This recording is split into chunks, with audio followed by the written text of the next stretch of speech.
Networking. If you're an extrovert, this could be really easy for you. If you're an introvert, the very word may cause your heart to race. Either way, in this video, you're going to learn how to maximize your connections and uncover new opportunities and relationships to advance your career. Here, we begin the process of finding a job in the US. In this 10-part course, we take you from here, the very beginning, to landing the job and negotiating your salary. Now, I teach English as a foreign language, and a lot of my students are interested in coming to the US to work. But this course is for anyone, an American or not, looking for a job or thinking about switching careers. I've also put a small English lesson at the end of each video in the course relating to a topic in that video for my non-native students. At the end of this video, you'll find a lesson on the different ways we use the word in American English. For this course, I've interviewed 3 experts to help us understand exactly how to shine as an applicant and an interviewee. And though I've applied for and gotten many jobs in my life, I learned lots of new tips on impressing employers. If you watch this whole course, I have no doubt you will be way ahead of other people competing for the same job you want. Our 3 experts that we'll be learning from in this course are Cindy. She is currently a recruiter where all she does all day is look at resumes and interview potential employees. Before that, she worked as executive director of a nonprofit in New York City. She's looked at literally thousands of resumes and conducted hundreds of interviews. Cindy is going to help you get this job. Steve. He's a small business owner here in Pennsylvania. He regularly hires new employees and will give you clear insight into what he's thinking and what he's looking for when he goes through cover letters and resumes, and what will make him want to hire you in an interview. Steve is going to help you get this job. Laura. She's a career advisor at a prestigious college here in the US. She's been helping students land their dream jobs for years. Laura is going to help you get this job. Today we're going to talk about networking. Why network? When we're hiring someone that's been referred, boy, they almost always get an interview. Network because it will connect you to people at organizations where you want to work. And being connected to someone at an organization can greatly increase your chances of getting an interview. Okay, well, what other ways can you look for jobs and improve your chances of getting them? I asked Laura. I would say the number one way is networking. Dang it, it's still networking. And I know that we hear that over and over again, and some of us kind of roll our eyes because we don't love networking, but it's played out again and again that networking is the best way to find opportunities. Networking again. She brings up LinkedIn. It's a website that professionals use in the US a lot. So if you're looking for a job in the US, it's important to get to know it and to use it if at all possible.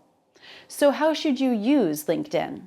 Or let's say you're interested in aquaponic gardening or farming. That's something that's very niche, but that you can just enter as a keyword, and you can see people who are actually working in that industry, and it's a way to reach out to those people, build your network, or to just see what kind of jobs they've had in the past, so that you can look at those organizations, you can see if those organizations have jobs. So it's a great way to do research and extend your network at the same time, and then find opportunities. Create a profile, create as many connections as you can, friends, family, former coworkers, and so on. That way, as you do research and see organizations that you'd like to work for, you can see how closely you're connected to someone who works there. Aside from LinkedIn, how else should you be networking to maximize connections? Laura talked about going to conferences in the field in which you want to work. Conferences can be expensive, but you can look into volunteering, which could get you in for free. You can find opportunities just by going to those conferences, talking to people, looking at job postings that people have and are advertising there. That's a great tip. I never thought about that, but if you make the effort to go to a conference and meet people face to face, that's really going to help build your network. Right. And they want to meet you too without having to go through the whole process of trying to find someone. So if you meet someone and you have a good connection, you're already miles ahead of someone else who just submits a paper resume. LinkedIn, conferences. What else? I would just say talking to people. You never know when you're going to meet someone that could have a tip for you or have a connection for you. I've heard of people talking to someone next to them on the airplane and ending up getting a job or an opportunity that way. So just talking to people in general and making connections. But if you're very intentionally trying to network, then I would say start thinking about who you already know in your network. So friends, family, friends of family, family of friends, former professors, former teachers, your doctor, anyone that you already know in your network, telling them what you're looking for and just putting the word out there in the universe through as many people as you can. They may know someone who knows someone. Yeah. So you already have a network based on the people you know, but then they know other people as well. And then I would say that if you're a college student, your university or college may have a very extensive alumni directory that you could tap into and start reaching out to people that way because of that similar shared alma mater. So even if it's hard for you to imagine yourself striking up a conversation with the person sitting next to you on an airplane, you can still put a lot of effort into letting people know what you're looking for. Once you've discovered someone in your networking that you think could really be of help to you, that you think could really be an important connection, what can you do? And then once you make a connection with someone, the best way to network with them is through an informational interview. So an informational interview is when you turn the tables and you are the one who is interviewing them about their work or their career, as opposed to them interviewing you for a position. And so those typically are a half an hour, 45 minutes over coffee on the phone, and you're just learning what you can about them and making that connection so that while you're building a connection for a potential opportunity in the future, you're also learning a lot about the industry, and it can help you with your job search, just learning what they have to say. Okay. So if your friend's mom says, hey, my coworker's husband works in that, then you say, great, can I have the contact information? And if they're willing to give it out, then you just call the person up and say, I'd love to ask a few questions about your work. So typically I would say that first contact should be email, just so it's lower pressure. But saying, this is who I am, this is why I'm interested in you specifically. Here's a couple of specific questions I would like to ask you. Do you have 20, 30 minutes that you could talk to me in the next couple of weeks? And then, you know, you're having this conversation with them, you're wanting to prepare, making sure you have a lot of questions ready. Sometimes all it takes is you ask one question and that person talks for half an hour. Sometimes it's like pulling teeth to get them to talk, so you have to have 10 to 15 questions. And it's really just whatever you want to know about their career, their organization, their current job, their graduate program, and getting as much information as you can. And then always following up with a thank you note, a handwritten thank you note, or an email, either way, but just letting them know that you appreciate the time that they've spent with you. Again, it's just fostering that relationship. And not all relationships will turn into opportunities, but some of them will. Wow, that's a lot of effort. That's really putting yourself out there. How often does it work? And I would say personally, I've had about half of my job opportunities result as, or happen because of networking. Networking with people that you didn't already know very well, that you had to make some effort to network with them? I would say it's probably about half and half. Some of them were friends who connected me with someone else. More often than not, it's friends or someone I know connecting me with someone I don't know, and then having a conversation with them letting me know about opportunities in the moment or telling me as they see them come up later. So it's worth what sometimes feels like a lot of effort and sometimes awkward conversations. Especially for an introvert, this kind of thing can be harder, but Yes. it's worth, if you're really looking for work and you think you've made a good connection, it's worth the effort to step out of your comfort zone and try to do that. And I think for introverts, the positive thing about informational interviews is that it's one-on-one. And so it feels a lot more manageable. Networking events can be really overwhelming for introverts. And so although those events can be helpful and you may meet people, typically you aren't developing as authentic and strong of relationships as when you have a one-on-one conversation with someone. Can you imagine if you've sat down with someone for 30 minutes for a conversation? They're going to get to know you and understand your strengths and your personality. If you end up applying for a job at that person's organization, they're going to have a lot more to say about you than if you just exchanged a few emails. So though it takes effort and requires some preparation, the time spent will likely be more fruitful than spending that time scouring the internet for positions. Having said that, there are other ways to look for jobs outside of networking. There are also some very specific associations for different industries that have their own job registries. So you can be looking at, for example, the National Association of Speech Language Pathologists. You can go to their website, they have their own job registry, and look there for opportunities. Are those usually free if you're looking for a job? Yes, not always, but they often are. And there are industry-specific websites as well, like idealist.org is for nonprofit jobs specifically, and that's a free website. Typically, if there's a fee, it's a minimal fee.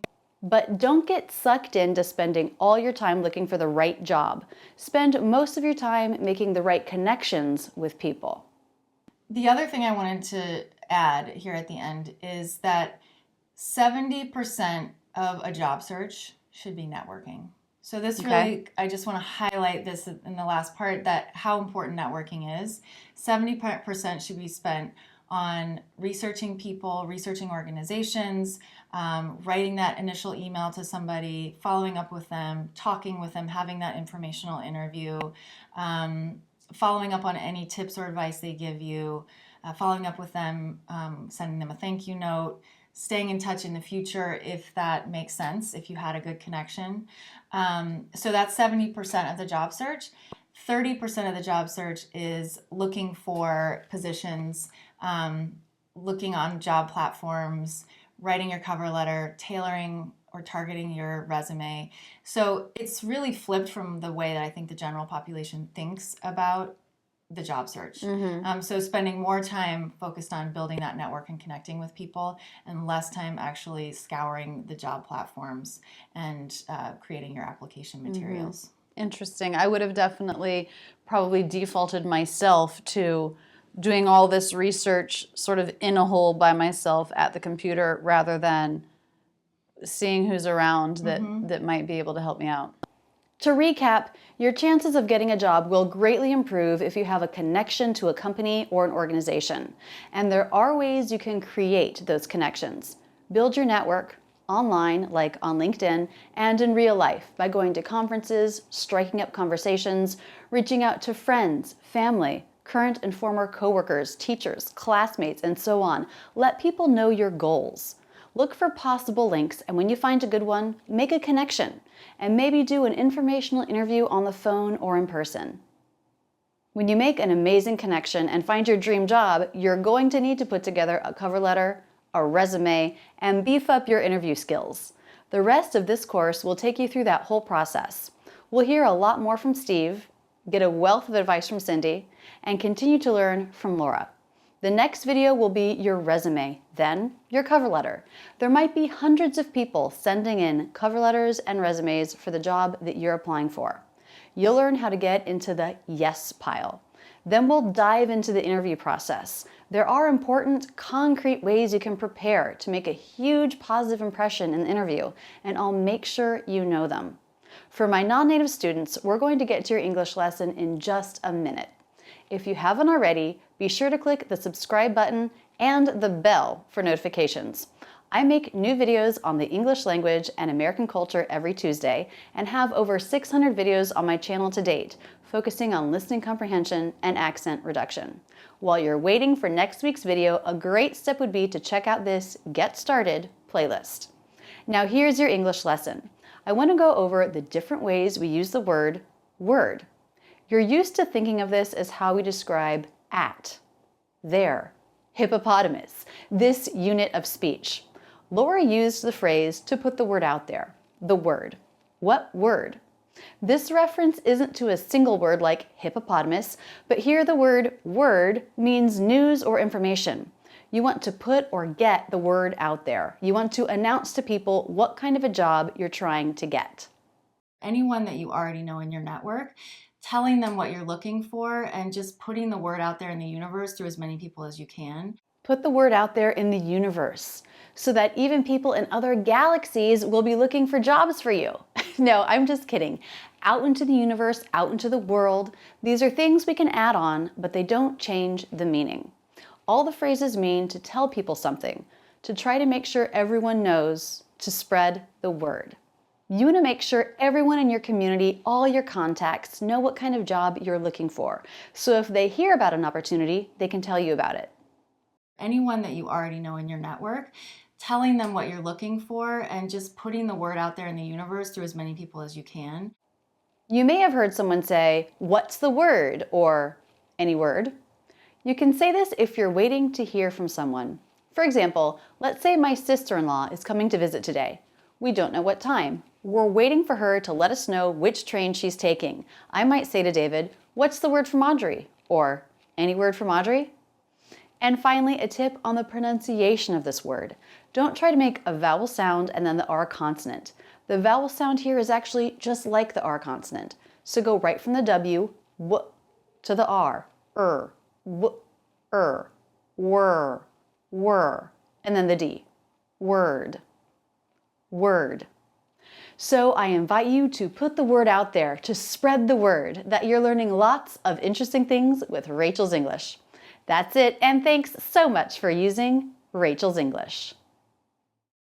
If you want to see my absolute latest video, click here.